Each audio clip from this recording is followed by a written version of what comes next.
ልዑል የኔ ስስት የኔ ልዩ እዩትማ ጆሮን ክርክራቸው ስልችት ምርር ብሎት ማለት ነው።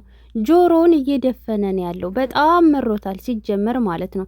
ይህን ያክል ጭቅጭቅ የምሰማው ምን እዳ ኑሮብኝ ነው? ኧረ በቃችሁ፣ ኧረ አቁሙ፣ ኧረ ሰለቸኝ፣ ኧረ መስማት መረረኝ እያለ ነው። ሞገቡ እንዳይቆረጥ ሩታዬ፣ እስኪ እያስተዋልሽ አንቺ አሁን ንዴት ላይ ስለሆንሽ ማለት ነው አላስተዋልሽም። ሞገቡ ቁርጥ ሊል ነበረ ማለት ነው።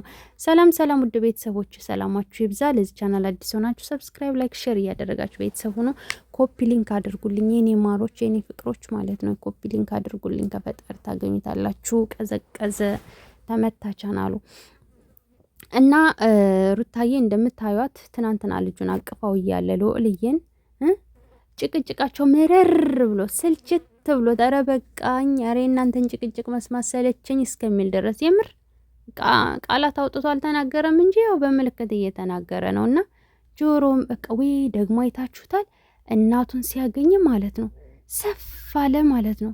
ሰፍ አይታችሁታል እዛ ፓርት ላይ ማሮቼ።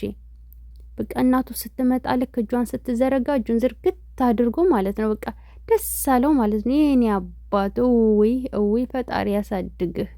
እንደው ምን እዳ ገባህ ግን ይሄ ጭቅጭቅ ያለ እድሜ ስማ ተብሎ የተፈረደብህ ማለት ነውና ጆሮውን ጥቅጥቅ አድርጎ ሲይዝ ነበረ ትናንትና ማለት ነው። የኔ ማር እንዴት እንዳሳዘነኝ ምር በቃ ማለት እንዴ ህፃናቶች አያውቁም ይባላል፣ ግን ያውቃሉ ማለት ነው። በቃ እየደበረው ነው ያለው ሲጀመር ማለት ነው። ልዑል መስማት አይፈልግም ይሄን ጭቅጭቅ ክርክር ምናምን፣ ግን አማራጭ አጥቶ ነው ማለት ነው መሄጃ አጥቶ። የምር እኔ ጎርምሶ ቢሆን አሁን በዚህ ሰዓት ጭራሹንም አይሰማቸውም ጥሏቸው ነበር የሚሄደው ማለት ነው። ገባችሁ እንዴ?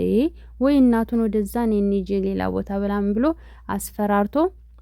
አስፈራርቶ ስላችሁ ወይ እኔ ሌላ ቦታ ሄዳለሁ ወይ አብረሽን ትከታያለሽ የሆነ ምርጫ ውስጥ ቀጥቶ ይወስዳት ነበር። እሷን ራሱ ግልግል ነበር ማለት ነውና